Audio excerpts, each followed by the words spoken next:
जय हिंद दोस्तों, स्वागत है आपका और एक नए वीडियो में और एक नए टॉपिक के साथ। मैं हूं डॉक्टर देवू और मैं हूं राजेश। फ्रेंड्स, आज का जो वीडियो है जिसका टाइटल है श्याम बहादुर केस स्टडी, 1000 रुपये के बदले ले लिया आधा पाकिस्तान, डॉक्टर विवेक बिंद्रा की चैनल की ओर से वीडियो है। हाँ तो दोस्तों, ये वीडियो लास्ट तक जरूर देखना क्योंकि ये वीडियो आपके जीवन में बहुत काम आने वाली ये वीडियो है।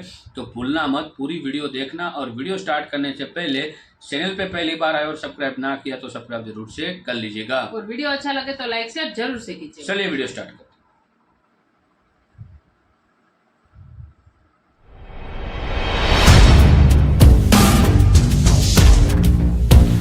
अगर एक सैनिक कहता है कि मुझे मौत से डर नहीं लगता, या तो वो झूठ बोल रहा है या वो गोरखा है।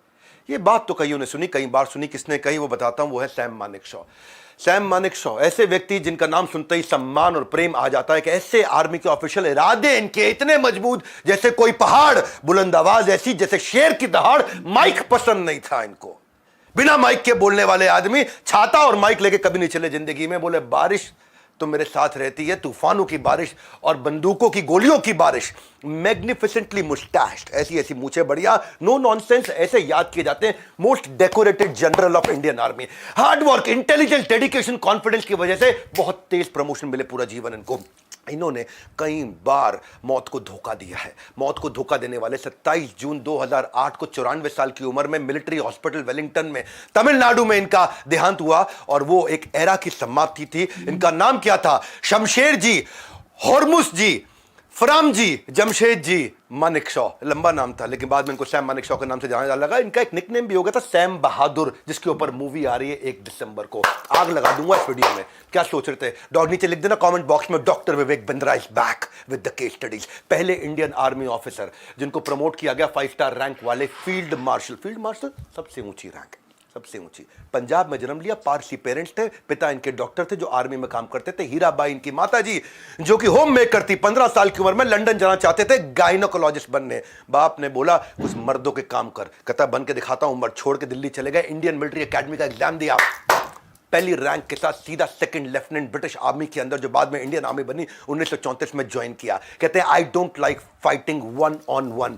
मैं 1-on-1 नहीं लड़ता, मैं 1-on-100 लड़ता हूं। हाँ, 1.25 लाख ना लिख कर लड़ा हुआ। ऐसी फिलॉसफी से पैदा हुए थे भाई साहब। इनकी जिंदगी सुनोगे ना दिमाग हिल जाएगा। क्योंकि doctor Vivek Bindra is back in action. लिख देना नीचे कमेंट बॉक्स में केस स्टडी पे केस स्टडी।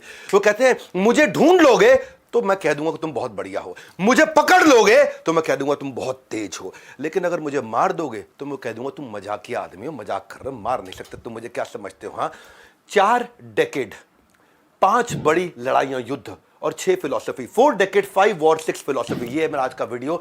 40 साल में लगभग 5 बड़े युद्ध करे, 6 बड़ी फिलॉसफीज के साथ आज 6 फिलॉसफी समझाऊंगा। World war 2, India partition war, Sino India war, India Pakistan war और India east Pakistan war. Bangladesh को जन्म देने वाले सैम मानेकशॉ। नमस्कार, विवेक बिंद्रा बोल रहा हूं, फाउंडर एंड सीईओ बड़ा business.com। फेसबुक का केस स्टडी देख लिया होगा, इजराइल वर्सेस पैलेस्टाइन देखा, इंडिया वर्सेस नॉर्थ कोरिया देखा, बिलीफ सिस्टम देखा। इसके अलावा लगातार एक के बाद एक वीडियो ला रहे हैं। हरियाणा की जाट कम्युनिटी के ऊपर आपने केस स्टडी देखा। आ रही है चार्ल्स शोभराज की अजीबो गरीब कहानियां। आ रहे हैं गुरु नानक देव जयंती पे, महाराजा अग्रसेन पे केस स्टडी ला रहा हूं, पृथ्वीराज चौहान पे ला रहा हूं। कमेंट बॉक्स में बता दो कौन कौन सी केस स्टडी देनी है। साथ में जरूर लिख देना doctor Vivek Bindra is back in action. Her Sunday सुबह 8 बजे सुन लो। शौर्य और साहस में बड़े थे, 5 ऐतिहासिक युद्ध लड़े थे। सैम मानेकशॉ अलग व्यक्ति हैं। ये वीडियो हर बच्चे को दिखाना है हमारे को देश के अंदर।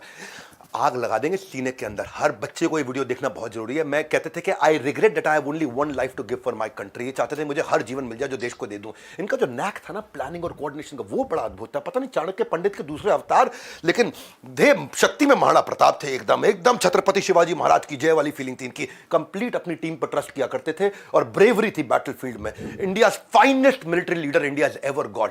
ये क्या कविता लिखी इन्होंने अपने बारे में? If I die on battlefield, अंग्रेजी में सुनना ध्यान से, If I die on the battlefield, box me up and send me home। अगर मैं युद्ध में मर जाऊं, बॉक्स मी अप, शहीद हो जाऊं, बॉक्स मी अप, मुझे डालना और घर भेज देना। Box me up and send me home, take my gun, put on my chest and tell my mom I did my best.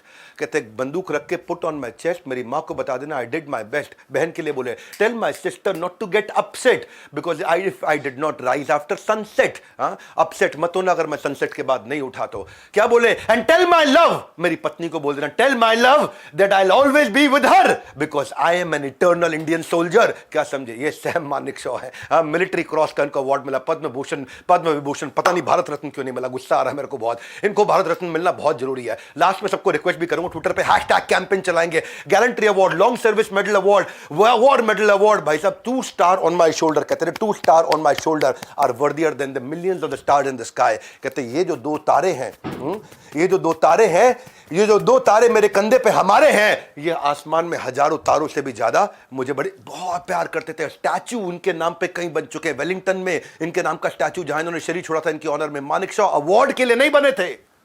ये सुन लो भाई लोग, क्या बोलता हूं, मेरे गुस्सा आ रहा। मानेकशॉ अवार्ड के लिए नहीं बने थे, बल्कि अवार्ड उनके लिए बने थे। प्रधानमंत्री मोदी ने फ्लाईओवर बनाया उनके नाम पे, पोस्टेज स्टैंप यूनिफॉर्म में उनकी रिलीज करी गई। उनका स्टैचू हेडक्वार्टर पुणे कैंटोनमेंट में था। मानेकशॉ ब्रिज नाम का एक ऊटी के अंदर कोनूर रोड पे था। बहुत लीडरशिप लेसन से 5-6 दूंगा आपको मैंने। क्या बोला, 4 दशक, 5 बड़े युद्ध और 6 फिलॉसफी। पहली फिलॉसफी है healthy humour is hallmark of inspirational leadership. कितने मजबूत लीडर हो, लेकिन मजाक भी करना आना चाहिए, मुस्कुराना आना चाहिए और टीम आपके साथ खुश रहनी चाहिए। 9 गोलियां लगी थी इनको वर्ल्ड वॉर 2 के दौरान, जब ये सैम वर्ल्ड वॉर 2 में ब्रिटिश इंडियन आर्मी की तरफ से जापानीज सोल्जर से बर्मा में लड़ रहे थे ना। जापानीज सोल्जर ने, एक ही आदमी ने सीधा 9 गोलियां की छाती में ठोक दी थी। करेज देखो इनका छाती में गोली खाने के बाद हंस रहे थे वहां पे। डेविड क्राउन ने अपना मिलिट्री क्रॉस उतार के सैम को पहना दिया, बोला ये जिंदा आदमी को पहनाया जाता है क्योंकि तुम शरीर छोड़ने वाले हो। सैम मानेकशॉ फिर मुस्कुरा दिया। उनका एक फेथफुल सिख सिपाही था शेर सिंह, वो उनको उठा करके ऑस्ट्रेलियन सर्जन के पास ले गया, बोला इनको बचाना, इनको बचाना। ऑस्ट्रेलियन सर्जन बोला ये नहीं बच सकते, अब इनका समय हो गया, 9 गोलियां जा चुकी हैं ये अब। और वो कब की बात कर रहे हैं, आपको 30s-40s की बात कर रहे हैं। उस समय कहाँ कोई इतनी सारी भयंकर सर्जरी के लिए इतने इक्विपमेंट नहीं होते थे वहां पर जाकर के जंगल के अंदर युद्ध के बीच में। पर फिर भी ऑस्ट्रेलियन सर्जन ने पूछ लिया, सैम क्या हुआ तुमको? तो सैम फिर हंसे, कह रहे हुआ तो कुछ नहीं, गधे ने लात मार दी थी। ऑस्ट्रेलियन सर्जन सोचा यार क्या आदमी है ये, 9 गोली खाने के बाद हंस रहा है, मजाक कर रहा है, अभी भी गधे ने लात मार दी थी। बोला गोलियां 9 खाई थी सीने में, देश के लिए मजा आता था जीने में। ऐसा आदमी 9 गोली खाने के बाद भी जो मजाक कर सकता है, मौत मेरी महबूबा है, जब आएगी तुझे हंस के गले लगाऊंगा। सर्जन हंसते हुए बोला बेटा तुझे बचाना पड़ेगा, तू बड़ा जरूरी है हमारे देश के लिए। इसने लार्ज पार्ट उनका इंटेस्टाइन का निकाल दिया, और बहुत कम लोगों को पता है वो जो लार्ज पार्ट इंटेस्टाइन का काट के निकाल के दोबारा सिल करके फिर से इनको रेडी किया ना, बहुत कम लोगों को पता है। उसके बाद से ये क्रंची या फ्राइड या फाइबर या फैट या रॉ प्रोड्यूस या कोई बीन्स और डेयरी या कोई कॉफी या सोडा कुछ नहीं ले सकते थे, और एक कटोरी से ज्यादा एक बार में खा नहीं सकते थे। जो सैम के अंदर जो एस है ना, वो सर्वाइवर का एस है। ये एक ऐसे पॉपुलर फ्यू सोल्जर्स में से थे जिन्होंने कई बार मैसिव फेटल युद्ध के अंदर भी मरते मरते मौत को मार करके फिर वापस आए हैं। ये उन बहुत कम सोल्जर्स में से थे जो 15-15 दिन तक बिना खाए जी सकते थे। जोश है, मौज है, क्या हुआ अगर सामने मौत है। 1947 का जब युद्ध हुआ था ना पार्टीशन के टाइम पे, तो आपको एक कहानी सुनाता हूं पाकिस्तान के आगा मोहम्मद याया खान के साथ। ये कहानी सुन के मजा आएगा आपको, ये कहानी सुन के आपका सीना चौड़ा हो जाएगा। थे बड़े अच्छे आदमी, दोस्तों के दोस्त थे। बात ये पार्टीशन से पहले की है। मोहम्मद याया खान जो बाद में चल के 3रे राष्ट्रपति बने पाकिस्तान के, दोनों बैचमेट्स हुआ करते थे, क्योंकि तब तो इंडिया पाकिस्तान एक ही था, पाकिस्तान तो बाद में आया था। पार्टीशन के टाइम पे सैम मानेकशॉ इतने पावरफुल थे, आपको इसी बात से पता चलता है कि पाकिस्तान ने पूरी जान लगा दी थी इसको बोलने में कि हमारे देश आ जाओ, हमारे देश आ जाओ। ये बोला नहीं मैं भारत से लड़ूंगा।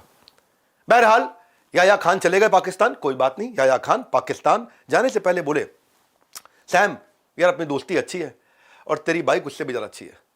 बोला अच्छा एक काम कर, 1000 रुपये में अपनी बाइक दे दे, मेरे को बहुत पसंद है, साथ लेके जाऊंगा पाकिस्तान, वहां चलाऊंगा, थोड़ा इंप्रेस करूंगा। अब किसको इंप्रेस करना मुझे पता नहीं, लेकिन याया खान ने रिक्वेस्ट किया, सैम मानेकशॉ ने कहा ले जा यार। वो लेकिन अभी पैसे नहीं है मेरे पास, पैसे पाकिस्तान पहुंच के भेजूंगा तेरे पास 1000 रुपये। सैम ने कहा कोई बात नहीं, मुझे मालूम है तू भारत का आर्मी का सोल्जर है, मैं आ जाएंगे, पैसे की टेंशन नहीं है। सैम मानेकशॉ थोड़ा बड़े समझ पा रहे हो आप क्या पर्सनैलिटी है उनकी। चले गए याया खान, 1000 रुपये आए नहीं, कभी 1000 रुपये आए नहीं। याया खान से दोबारा मुलाकात लगभग 23-24 साल के बाद 1971 के वॉर में हुई। 1971 के वॉर के बारे में सबको पता है। वो ठोक के पाकिस्तान को इतना मारा कि पाकिस्तान को आधा करके बांग्लादेश बाहर निकाल दिया ईस्ट पाकिस्तान से। जब भी लिखता हूँ इनकलाब लिखता हूँ, दुश्मन की हर गोली का जवाब लिखता हूँ। और वहीं गए उनके सामने, बोले याया खान तूने 1000 रुपये देने थे, पर मुझे भी देख ले, तेरे 1000 रुपये ले लिए, मैं तेरा आधा देश ले लिया उसके बदले में। आइंदा से किसी के 1000 रुपये मार मत लियो। ये था याया खान को मैसेज कि 1000 रुपये के बदले पूरा आधा देश निकाल लिया और बांग्लादेश बना दिया उसको। पावरफुल आदमी है। दूसरी philosophy fearlessness, leadership lesson number 2, डर के साथ लीड करने वाला लीडर नहीं बन सकता। No man is a man until he has become a soldier. इनके लिए आदमी सोल्जर कैसे पता है? सैम एक बार कमांडिंग एक सिख कंपनी को कमांड कर रहे थे।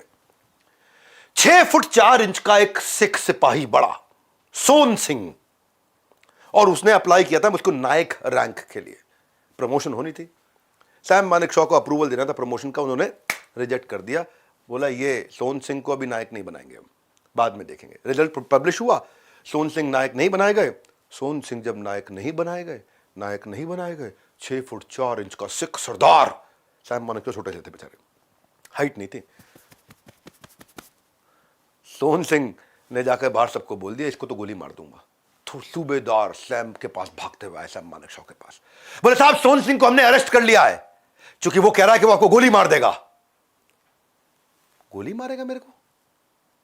मैं सूबेदार नायक नहीं बना तो गोली मारेगा मेरे को? सैम ने बोला बुला सोन सिंह को। सोन सिंह इधर आओ। सोन सिंह भी आया, अब था 6 फुट 4, लेकिन थोड़ा गर्दन झुका करके आया। मैंने सुना तू मुझे गोली मारेगा? सोन सिंह बोला नहीं साहब गलती हो गई, माफ कर दीजिए, गलती हो गई, ऐसे ही बोल दिया था, मैं गुस्सा आ गया था। सोन सिंह के हाथ अपनी पिस्तौल निकाल के लोडेड गन के साथ चक्री घुमाई, पकड़ अभी गोली मार, तुझे मुझे मारना है, ये मेरा ऑर्डर है, तेरे को मार गोली मेरे सर पे। सोन सिंह बोला साहब गलती हो गई, माफ कर दीजिए सर, गलती हो गई, माफ कर दीजिए। सैम मानेकशॉ को गुस्सा आया, थोड़ा ऐसे ऊपर करके खड़े हुए और जोर से चांटा मारा उसके मुंह पे, बोला भाग यहां से। सोन सिंह चला गया। 3 घंटे के बाद सूबेदार फिर भागते हुए आया, साहब जी गड़बड़ हो गई, सोन सिंह कह रहा है इसको कल मारूंगा गोली। उसने बोला दोबारा बोला उसको, सोन सिंह तू क्या बोल रहा है, कल मारेगा मुझे गोली? गुस्से में सैम मानेकशॉ, नहीं साहब गलती हो गई, गलती। शट अप सोन सिंह, आज तुम मेरे कमरे के बाहर पहरेदारी करोगे, मैं अंदर सोऊंगा, और सुबह मुझे 5 बजे सोन सिंह गरम गरम चाय के प्याले के साथ उठाने आओगे। और हुआ वो, सोन सिंह सारी रात वहां पहरेदारी करता रहा और सुबह 5 बजे उठाया गर्म प्याली चाय के साथ में।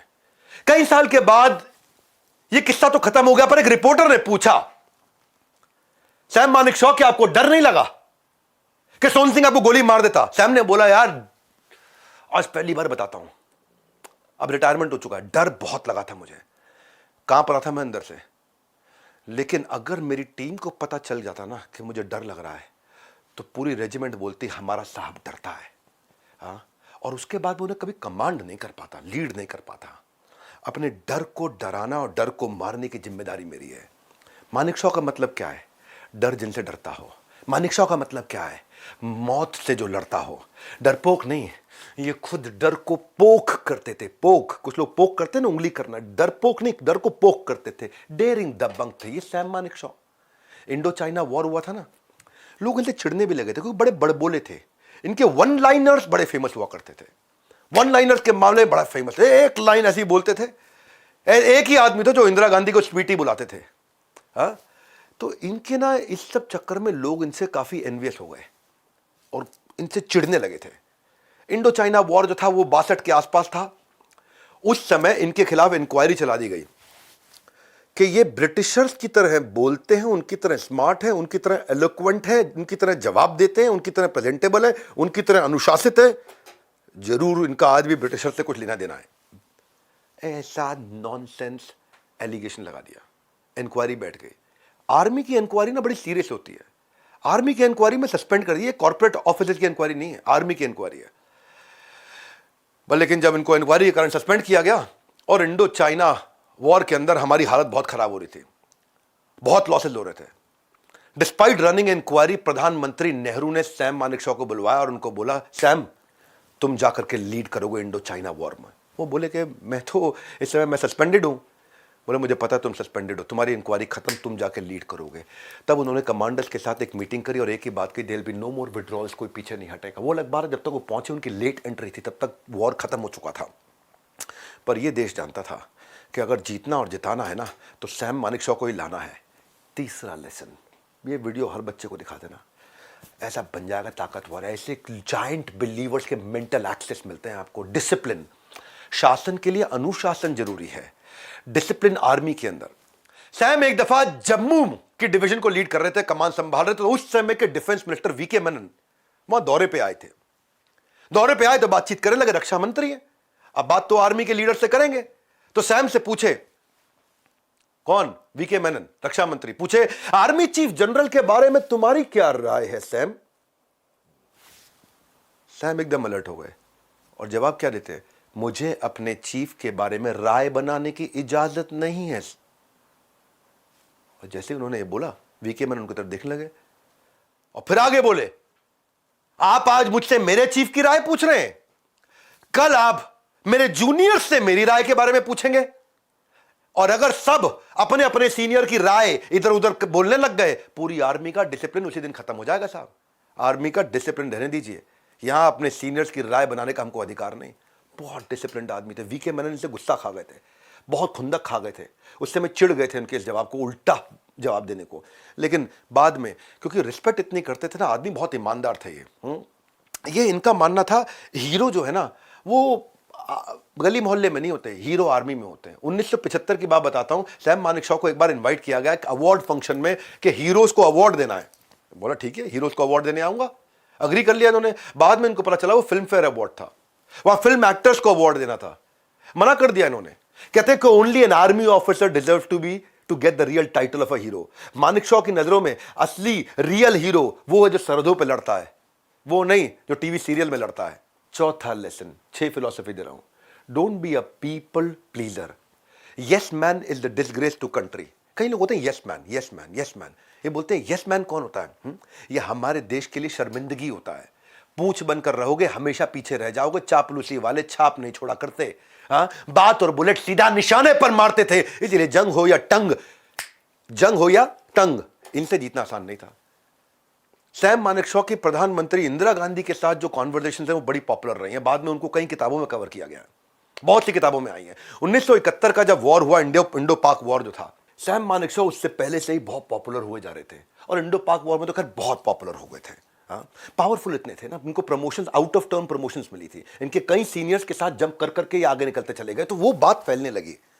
और जैसे पाकिस्तान में होता है ना, आर्मी के लोग जो हैं तख्ता पलट कर देते हैं, तो इंडिया में भी ये खतरा लगने लगा।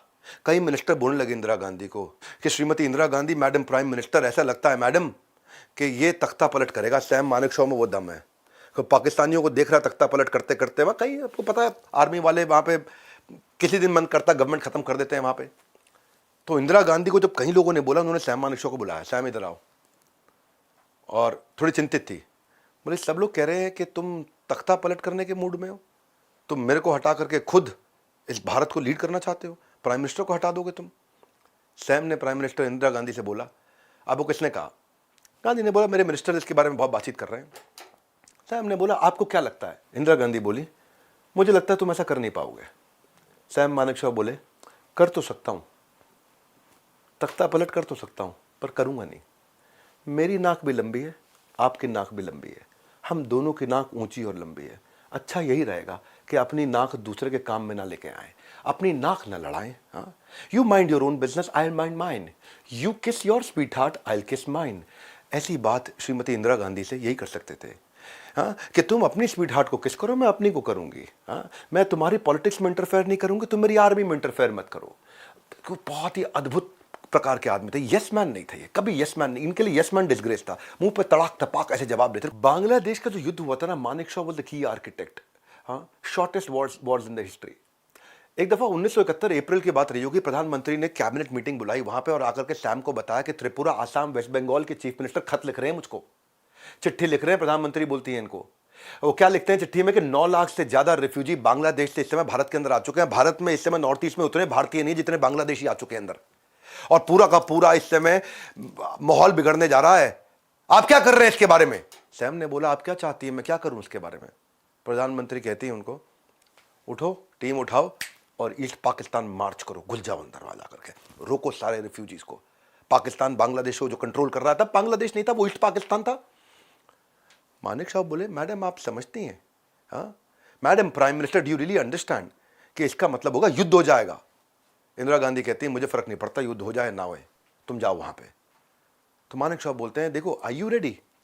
मैं रेडी नहीं हूं उस समय, क्योंकि सैम ने बोला मेरी आर्मी अभी देश के कोने कोने में पूरे भारत में बटी और फैली हुई है, और मिसेस प्राइम मिनिस्टर अगले कुछ महीनों के लिए अगर आप चाहते हैं कि हम युद्ध करें तो सारी रोड बंद करनी पड़ेगी, सारी रेल बंद करने पड़ेंगे, सारे रिसोर्स बंद करने पड़ेंगे, सबसे खाली आर्मी को इकट्ठा करके लाना पड़ेगा, जो एयरलाइन सारी आर्मी के लिए यूज होंगी सब कुछ आर्मी को देना पड़ेगा, तब जाके मैं सेना को इकट्ठा कर पाऊंगा। सेना इकट्ठा करना पॉसिबल नहीं है, मजाक है, इतने बड़े देश से मैं यहाँ पे खड़े कर दूं, सारे के सारे लोग कल आ जाओ, हाँ गिली गिली अप्पा ऐसे झू कर दूं, मतलब ये उतना ऐसा बोल सकते थे वो।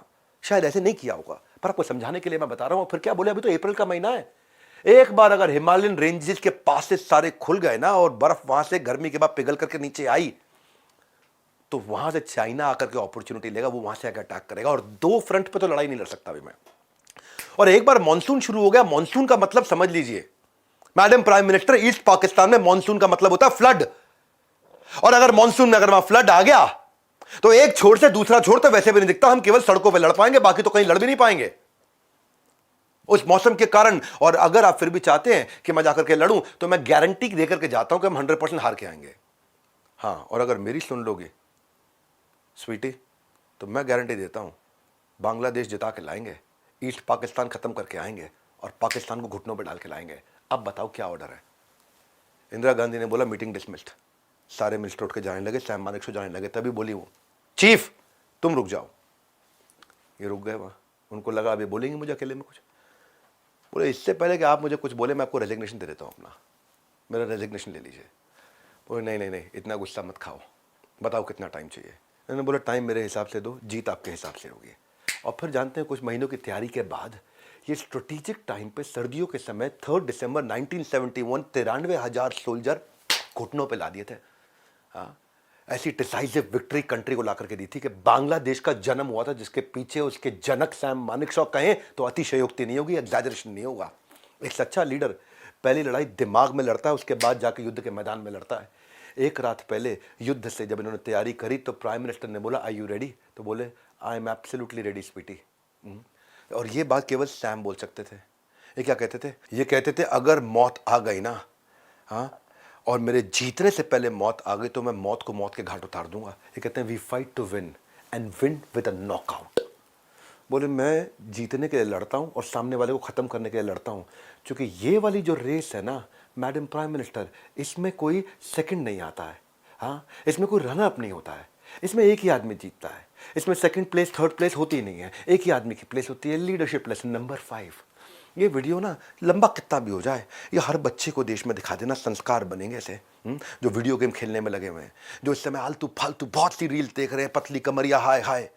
5 वाले लेसन सुनो, दुश्मन को मार गिराओ लेकिन इंसानियत जिंदा रखो। ऐसी इंसानियत थी इनके अंदर, बरसों तक इनकी इंसानियत याद रखी जाएगी। ये अपनी इन सर्च ऑफ विक्ट्री, ये अपनी मिलिट्री वैल्यूज को कभी नहीं छोड़ते थे। इन पे कोई उंगली नहीं उठा पाया आज तक कि इंडिया को इन्होंने जिताया अलग तरीके से। आर्मी को क्या बोलते थे, अगर तुम कितनी भी टफ फाइट क्यों ना हो तुम्हारी पाकिस्तान के खिलाफ, लेकिन अगर तुम्हारे को महिला दिख जाए सामने तो हाथ जेब में डाल देना, महिला और बच्चों का नुकसान नहीं होना चाहिए, जो पाकिस्तानी किया करते थे उस समय।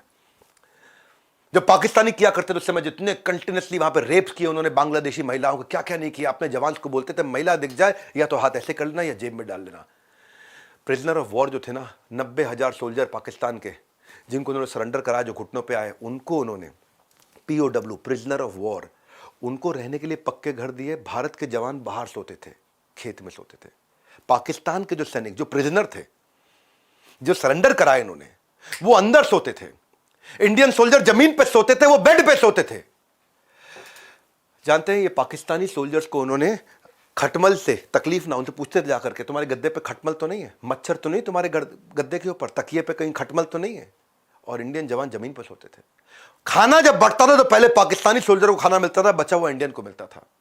उनको वहां पे रखते हुए उनके हाथ में कुरान पकड़ाई, कुरान पढ़ो, अपने दिल और संस्कारों को बदलो।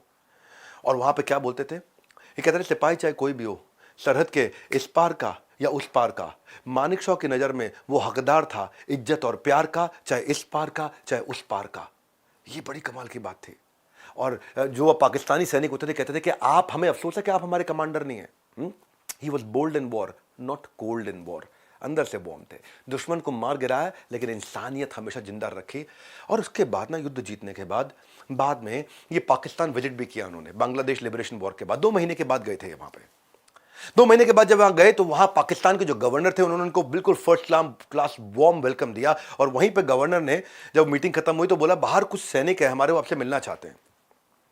तो वहीं एक पाकिस्तानी सैनिक था, अपना सराफा पगड़ी बड़ी सी पहन रखी थी उसने। जैसे ही सैम मानेकशॉ दिखे उन्होंने जाकर के पगड़ी लाकर के उनके पैरों में रख दी। सैम बोले मैं तो तुम्हें जानता भी नहीं हूं, कौन हो तुम? उठा के पगड़ी उनके वापस करी, उनको पहना दी। वो ऑफिसर की आंखों में आंसू थे और रो रहा था वो। हाँ, बोले कौन हो तुम, क्यों रो रहे हो भाई, मैं तुम्हें जानता भी नहीं हूं। तो बोले साहब मेरे 5 लड़के हैं और 5 के 5 मैंने पाकिस्तानी आर्मी में भर्ती कर दिए, और 5 के 5 आज बांग्लादेश में प्रिजनर ऑफ वॉर हैं। जिनको आपने हराया वो आज भी वहीं है। और मेरी उनसे लगातार चिट्ठी पे खूब वार्तालाप हो रही है, चर्चा हो रही है। फ्रीक्वेंटली मुझे उनसे लेटर्स मिलते हैं और मुझे बताया जाता है कि कैसे आप उनका ध्यान रख रहे हैं। आपने उनको कुरान दिया, आपने उनको गद्दे दिए, आपने उनको साफ बेड दिया, आपने उनको एंटी मस्किटो स्प्रे दिया, आपने उनको सुबह की चाय, दोपहर का नाश्ता, खाना सब दिया, साफ पीने का पानी दिया। आपके सैनिक सड़क पर सोते हैं, हमारे सैनिक बिस्तरे पे आराम से कमरे के अंदर पक्के मकानों में सो रहे हैं।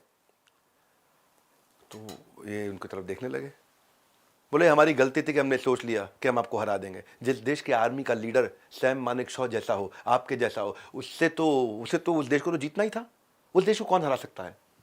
और हम ये बात कभी नहीं मानेंगे कि हिंदू लोग खराब होते हैं।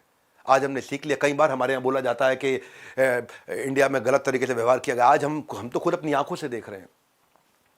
सैम मानेकशॉ ने खैर बाद में आकर के भारत में भी बोली बात है कि मेरे को कई बार हमारे पॉलिटिशियंस ने बहुत गुस्सा किया कि तुमने पाकिस्तानी सैनिकों को अपने दामाद की तरह रख रखा है, हमारे सैनिकों को इतना ख्याल नहीं रखा। इनके कभी कभार इस व्यवहार से कुछ पॉलिटिकल लीडर्स, खासतौर से जो कांग्रेस के थे पुराने लीडर्स, उनके इनसे रिश्ते बहुत अच्छे नहीं रहे, जिसके कारण इनको बाद में वो इज्जत नहीं मिली जो उनको इज्जत मिलनी चाहिए थी। बहरहाल छठी इनकी philosophy, compassion not just passion. इनमें बहुत पैशन था, बहुत एनर्जी थी, बहुत पैशन था, पर साथ में कंपैशन भी था, बड़ा सॉफ्ट हार्ट भी था अपनी टीम के प्रति, अपनी टीम के साथ में।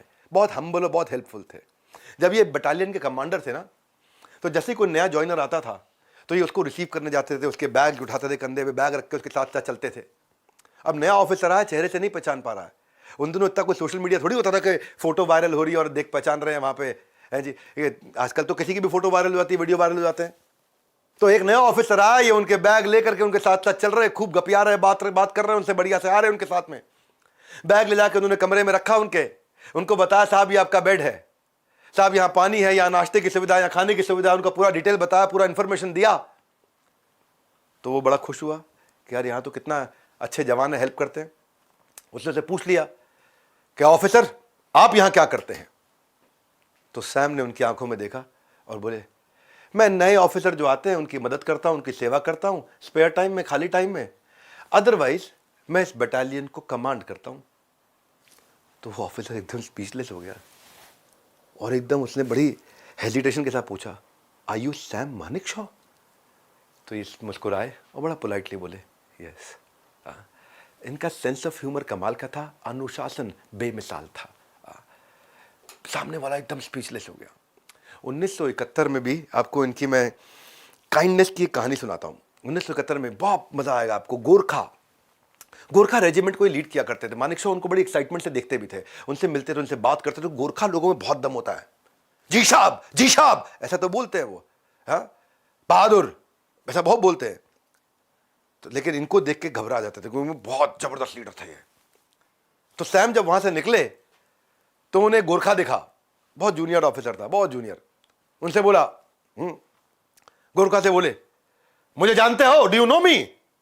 तो गोरखा बोला जी साहब। बोला मेरा नाम क्या हो? व्हाट इज माई नेम, मेरा क्या नाम है? तो वो बेचारा घबरा गया और उनका नाम बड़ा लंबा सा, डिफिकल्ट था। मिक्स फीलिंग थी, एक्साइटमेंट भी था और नर्वस भी बहुत हो रहा था। तो सैम मानेकशॉ नहीं बोल पाया, बोला अचानक मुझे निकला सैम बहादुर साहब। तो ये मुझे मुस्कुराए सैम बहादुर। उनको उसकी इनोसेंस बहुत अच्छी लगी। इतनी प्यारी लगी इनोसेंस कि सैम मानेकशॉ ने बड़े अच्छे से मुस्कुराया, उसको गले लगाया और गले लगा करके उसने बोला, सैम मानेकशॉ ने, कि आज से मैं अपना नाम सैम बहादुर ही रखूँगा। ये गोरखा रेजिमेंट के द्वारा दिया गया नाम है। सैम एक्चुअली बहादुर तो जन्म से ही थे, बस नाम सैम बहादुर उनको बाद में मिला है। बहुत ज़बरदस्त व्यक्ति, बहुत ज़बरदस्त व्यक्ति। इतने ईमानदार थे कि ऑफिसर्स के हाथ में अगर कोई पैसा होता तो इनकी अलमारी में रख देते थे। कई बार ऐसा होता था कि सूबेदार को अपनी जमीन बेचकर कैश मिला तो इनकी अलमारी में रख देते थे, इनकी बीवी उसका ध्यान रखती थी। सैम मानेकशॉ को आगे चल के जो है उतना सम्मान नहीं मिला, कारण इनका बड़बोलापन। और इन्होंने एक बात मजाक में बोल दी थी, जिसको लेके कांग्रेस के कई लीडर्स और हमारे भारत के कई लीडर्स और आर्मी के लीडर्स बहुत बुरा मान गए थे। बोली बात मजाक में थी। एक बार एक रिपोर्टर ने उनसे पूछा था, क्या पाकिस्तान ने आपको इनवाइट किया था उनकी आर्मी लीड करने के लिए, लेकिन आप भारत में रुक गए, अगर आप पाकिस्तान चले जाते तो क्या होता? तो उन्होंने बोला, पाकिस्तान में अगर मैं चले जाता तो पाकिस्तान सारे युद्ध जीत जाता। तो मुस्लिमों ने मजाक में ये बात बोली, पर कुछ लोगों को बात बहुत चुभ गई और इनके करियर में बाद में चल के बहुत दिक्कत हुई। ये एक व्यक्ति थे जो बोलते थे सर और मैम, खाली मैं प्रेसिडेंट ऑफ इंडिया को बोलूंगा, क्योंकि आर्मी के असली हेड ऑफ डिफेंस सर्विस वही होते हैं। इसलिए इंदिरा गांधी को भी ये प्राइम मिनिस्टर बोलते थे, बाकी सब खाली मैडम मैडम मैडम बोलते थे। ये मिसेस प्राइम मिनिस्टर भी बोलते थे, उनको मैडम करके नहीं बोलते थे खाली। बड़े करेजियस व्यक्ति थे, सीधा आंखों में देख के प्राइम मिनिस्टर से बात करते थे। एक ही व्यक्ति जो आंखों में देख करके, और उनको रिवर्स मेंटरिंग भी कर देते थे। मिलिट्री ऑपरेशन ईस्ट पाकिस्तान के जो थे, रिवर्स मेंटरिंग करने वाले यही आदमी थे। लेकिन इनके आउटस्पोकन बिहेवियर के कारण मानेकशॉ को बाद में वो रिस्पेक्ट नहीं मिली जो उनको मिलनी चाहिए थी। और आज ये वीडियो मैं चाहता हूं, मूवी तो आने वाली है, इनकी मूवी आएगी, आप मूवी भी देखिएगा, लेकिन आज मैं चाहता हूं उनकी इस रिस्पेक्ट को हमारे को लौटाना चाहिए, देश को उनको याद जरूर करना चाहिए। हाँ, ये कैसे व्यक्ति, नेचुरली इनको कोल्ड शोल्डर मिला, मैं जानता हूं ब्यूरोक्रेसी से इनकी रिटायरमेंट के बाद। हालांकि जो फील्ड मार्शल होता है वो रिटायर कभी नहीं होता है, उसको सारे बेनिफिट्स मिलने चाहिए। ये उनको 1973 में रैंक दी गई, सबसे ऊंची रैंक है आर्मी की, लेकिन इनको कोई भी बेनिफिट नहीं मिले बाद में। बड़ा लो की फ्यूनरल हुआ, जब इनका देहांत भी हुआ, सीनियर मोस्ट सर्विंग ऑफिसर थे उस टाइम के, कोई नहीं पहुंचे इनके स्टेट फ्यूनरल की तरह से किया जाना चाहिए था। पहले तो आपने मानेकशॉ को फील्ड मार्शल बना दिया 1971 में, और बाद में इतना शैबी तरीके से बिहेव किया गया उनके साथ में। क्यों पॉलिटिकल लीडर्स के साथ इनकी बनती नहीं थी। ऑफिसर्स के अलावा सोल्जर्स में जितने सीनियर लीडर्स थे कोई नहीं गए वहां पे। ऑल थ्री जो सर्विसेज के चीफ होते हैं, या डिफेंस मिनिस्टर होते हैं, या प्राइम मिनिस्टर होते हैं, सब एब्सेंट थे। इनफैक्ट प्रेसिडेंट जो हेड ऑफ डिफेंस सर्विसेज एक तरह से, वो भी नहीं गए। और कोई स्टेटमेंट ऑफ कॉन्डोलेंस भी नहीं दिया गया। आर्मी चीफ उस समय जनरल दीपक कपूर थे, उनकी तरफ से भी कोई स्टेटमेंट नहीं आया। सुरेश मेहता थे उस समय चेयरमैन, जो कि चीफ ऑफ स्टाफ कमेटी के, वहां से भी कोई स्टेटमेंट नहीं आया। इनकी प्रेजेंस वहां पे ड्यूटी नहीं थी, ऑब्लिगेशन थी, पर कोई नहीं गया। आज दर्द होता है, दुख होता है देख करके, जिस व्यक्ति को भारत रत्न मिलना चाहिए, उनके फ्यूनरल पे झंडा झुकाना तो दूर, वहां पे कोई व्यक्ति, उनके फ्यूनरल पे हमारे देश का कोई लीडर नहीं पहुंचा। मानेकशॉ की पर्सनालिटी जो है, कॉन्फिडेंस और गैलेंट्री की personality, field marshal Sam Manekshaw एक परफेक्ट ब्लेंड थे, विट और विल के। एक ऐसे लेजेंड थे जिसकी भारत को हमेशा जरूरत है, और भारत को ऐसे लेजेंड और चाहिए। वो यस मैन नहीं थे, वो रिवर्स मेंटरिंग कर देने वाले थे। Extra ordinary soldier, first class military leadership, uplift किया कंटिन्यूसली इंडियन आर्मी को पूरी ईमानदारी के साथ, पर उनको वो रिस्पेक्ट और वो रिकॉग्निशन मिला नहीं जो उनको मिलना चाहिए था। इन्होंने फैसले ऐसे लिए जो सदियों के फासले के बाद भी याद किए जाएंगे। आओ सलाम करें उन्हें जिनके हिस्से में मुकाम आता है। खुशनसीब है वो लोग जिनका खून वतन के काम आता है। 9 गोलियां खा करके, मजाक करके अपनी पूरी की पूरी टीम का उत्साह बढ़ाने वाले सैम मानेकशॉ को आज हमारे को याद करने का दिन है। सैम मानेकशॉ 2008 में भले ही इस देश को छोड़ के चले गए, लेकिन अपने साथ में आर्मी को और देश को एक ब्लूप्रिंट देके गए। मैं भी एक प्रोग्राम चलाता हूं, बिलियनियर्स ब्लूप्रिंट, आज उसकी बात बिल्कुल नहीं करूंगा। आज बात करूंगा केवल सैम मानेकशॉ की। मैं अपने साथ एक कैंपेन रन करने जा रहा हूं, hashtag Bharat Ratna for Sam Bahadur, hashtag Bharat Ratna for Sam Bahadur. ये सामने लिखा है, इस हैशटैग को कॉपी करिए, मैं नीचे पिन टू टॉप में डाल के जा रहा हूं, hashtag request by doctor Vivek Bindra. इस वीडियो को देश के हर युवा को दिखाइए, इंस्पिरेशन बढ़ाइए। हमारे साथ जुड़े रहने के लिए प्रेम पूर्वक बहुत बहुत धन्यवाद।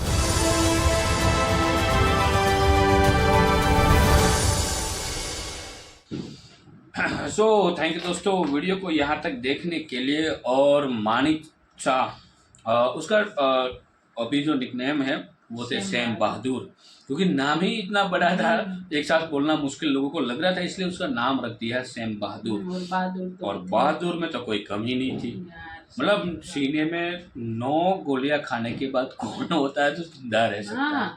तो इससे बड़ा, इससे तो और कोई मर्द ही कैसे माने कि कोई मर्द हो आज के जमाने में। भाई फिर भी हंस रहे हैं, हंसते हंसते बोल रहे हैं डॉक्टर को किसी गधे ने लात मार दी। भाई इसके रिलेटेड दोस्तों मूवी आ रही है, सैम बहादुर मूवी जो है आ रही है बिल्कुल। और उसमें ज़्यादातर जो सीन दिखाए गए वो अभी जो बांग्लादेश है उसके जब पहले पूर्वी पाकिस्तान था और अब उसको बांग्लादेश बनाने वाले ही सैम बहादुर थे। जब हमारी उस समय की मतलब प्राइम मिनिस्टर जो थे श्रीमती इंदिरा गांधी जी, उन्होंने सैम बहादुर जी को बोला था कि युद्ध तो करना ही है। तब उस समय था बारिश का, जब और पूरी निडरता के साथ उन्होंने जो जवाब दिया था और उन्होंने बोला था कि मैं जीतने के लिए लड़ता हूँ, ना कि हारने के लिए। वो भी बहुत सारी कहानी है। देखो डॉक्टर विवेक बिंद्रा जी ने हमें तो पूरी डिटेल में सब कुछ बता दिया। उसकी पोयम बहुत बढ़िया थी यार। पोयम तो मतलब 1 on 1 एज पर मिलिट्री में जो होता है उस हिसाब से उसने पोयम बनाई, बढ़िया पोयम भी थी। लेकिन मूवी आ रही है दोस्तों, मूवी ज़रूर देखने जाना, क्योंकि मूवी में भी आपको पूरी डिटेल में जानकारी मिलेगी। आपको याद ही होगा 93,000 सैनिक जो पाकिस्तान के थे, जिन्हों को सरेंडर करवाने वाले ही यही थे। और 5 वॉर लड़े भाई, 5 वॉर मतलब, और 6 फिलोसॉफी है उसकी। और 5 वॉर लड़ना मतलब कोई छोटा मोटा इंसान नहीं है। लोग एक वॉर के मतलब जब मिलिट्री में जो जाते हैं उसका ड्रीम ही वॉर होता है कि वॉर केस कब हम लड़े ऐसा। लेकिन शांति पहले से आते हैं, सबसे पहले तो सुख शांति बनी रहे उसके देश के लिए। लेकिन वॉर जंग देखना उसका मतलब ड्रीम समझ लो या तो उसकी बहादुरी समझ लो।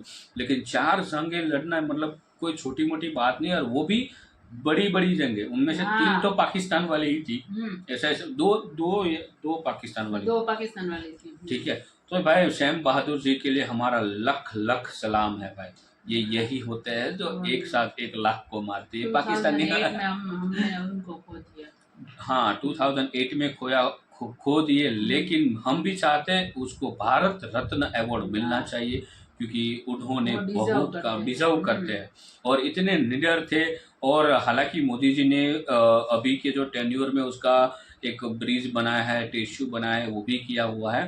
तो अब तो इस दुनिया में हमारे बीच नहीं है, लेकिन उसको देश कभी नहीं भूलेगा। उसके रिलेटेड मूवी आ रही है, तो मूवी देखने के लिए दोस्तों सब लोग जाना। हम फालतू की मूवी के लिए बहुत खर्चा करते हैं, पैसा टिकट लेते हैं, लेकिन इस मूवी के लिए आपने जितनी मूवी देखी उसको डिलीट कर दो। इस मूवी के लिए पूछे बिना टिकट खरीद लेना, लेकिन आपको पूरी हिस्ट्री जानने को मिलेगी। तो पूरी फैमिली के साथ जाना, फैमिली मूवीज है और ख़ास करके एक हिस्ट्रिकल मूवी है, तो आपको भी बहुत बढ़िया मज़ा आएगी। तो दोस्तों वीडियो कैसी लगी आप हमें कमेंट में लिखकर जरूर बताइएगा। फिलहाल हम आपसे विदाई लेते हैं, मिलते हैं और एक नए वीडियो में आपके साथ। टिल देन जय हिंद, जय भारत।